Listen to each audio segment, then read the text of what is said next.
between yourselves and the SACP. Surely this is a relationship that must be worked on going further, given the fact that they also want to contest the local government elections. We remain not different to the Communist Party as the ANC. We remain committed to this alliance. We respect the decision of the South African Communist Party, but it is in the tradition of Abo Moses Kotane, Bo JP Marx, Bo Joe Slovo that communists have always been able to influence the African National Congress and direct the path of the African National Congress. And even in this instance, we believe that it is communists who must come in at a time like this one, where the ANC is facing existential crisis, that must help to rebuild the African National Congress. And hence we remain quite committed in saying there's no need for us to be different and be opponents to one another. In fact, we need to come together, and in the language of Moses Kotane and Makotane, Sidikwa Kinchapedia Setata, unity is strength. This is what we want. Will the SACP be joining some of the programs today, particularly the wreath laying program? Yes, of course, the SACP is part of the program of the ANC. They have actually been invited. We're looking forward to them being part of today, but there is confirmation even for attendance on Saturday. As to whether they will be here or not, we will actually establish, because other people are already at the gravesite.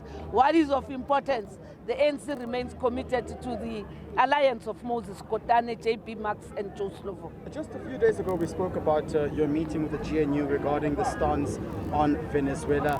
Just how far are those ongoing statements? Because we keep getting different and mixed reactions from parties like the DA and, of course, Freedom from Plus in the form of their stance celebrating the fall of President Maduro.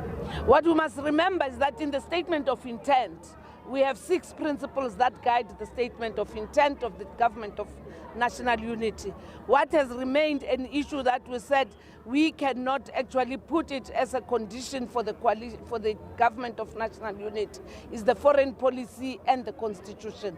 The parties that are speaking are not speaking on behalf of the South African government, but on behalf of their parties. But this also poses a reality of coalitions and these kind of arrangements, that there has to be respect for government policy against positions of individual political parties. But again, it's democracy at play. In hindsight, at DSG, do you think it's a big mistake to have parties like that you are always in perpetual disagreement with? It's what we found after the elections and those that agreed to work with us.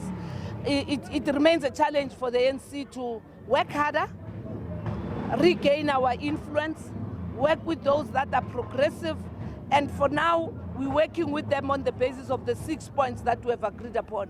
We have never agreed with them on foreign policy. Going to Kotane's grave, what would be your big ask from him? Guide the leaders of the ANC, give us the wisdom that brought all of you together as members of the tripartite alliance then, but of importance, make us to be humble like yourselves and reconnect with the people of South Africa. Turn the ANC to be the ANC of the people of South Africa.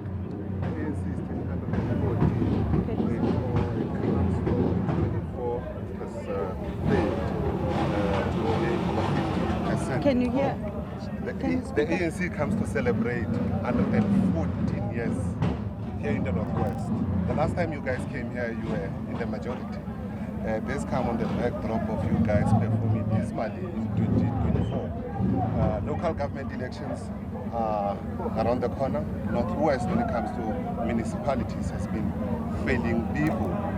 What is it that the ANC is going to do this year, except from what others deem as rhetoric, to gain the trust of people in South Africa and Northwest? You will remember as well that whilst the ANC has had a misfortune of a 40%, we actually gained here in the province of Northwest, the province of Moses Kotane. The ANC's percentage actually grew. Of course, municipalities in the Northwest leave much to be desired. We have convened all our municipalities in the Assembly of Councillors, just a few months ago. We now have a turnaround plan. But with this visit as well, we have not been coming just to do door to door and invite people to the rally. We are going out to resolve issues on site. We've got a troubleshooting team of service delivery ministers that are working with our province as we speak. They are all looking at issues that I pick up when I'm deployed, where the president is deployed, and we're doing things different. This is a year of doing things differently. This is what the NEC has resolved over the last days when we've been here, and our NEC, the president will pronounce. Things must change. Action must be what drives us, and most importantly, for the good of the people of South Africa than for the good of ANC members. And what are you doing, Mem Konyane, to address the challenges of service delivery in the villages? Because the Northwest is predominantly rural. That's exactly what I'm saying.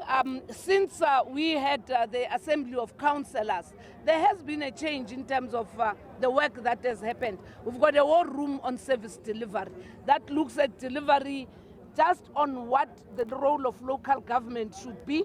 But we've also seen through the convening of the G20, where three spheres worked together. And that's the legacy we want to carry post G20, that if we've been able to cooperate and collaborate, let's sustain that cooperation and collaboration, and let's make sure that we do not go to voters to ask for a vote on the eve of elections. They must see us in action. I can account that since we've been here in the Northwest, we've been deployed to the far-flung areas. We resolve problems on site. I was in Mabela Pudi. We resolved the issue of a blocked housing project on site. And what was the problem? Lack of communication between national, province, to the local authority as to what needs to happen. We resolved the issues of child-headed families yesterday on site. Minister Sisisi Tolashe is there today to go and deal with the issues of child-headed families, the indigent, who can't actually be able to reach government services. It is the year of action. It is the year that we have had. We can't go to people and just issue pamphlets and yellow T-shirts. It's the time when South Africans must say, we might have not done everything, but we have shown that we are renewing ourselves. Are we done? That's the first Deputy Secretary General of the ANC in Ntsintila Kgatlhane speaking in the Northwest, where the party, of course, is going to mark the remainder of their celebrations, marking 114 years of existence after the organization's founding on this day back in 1912.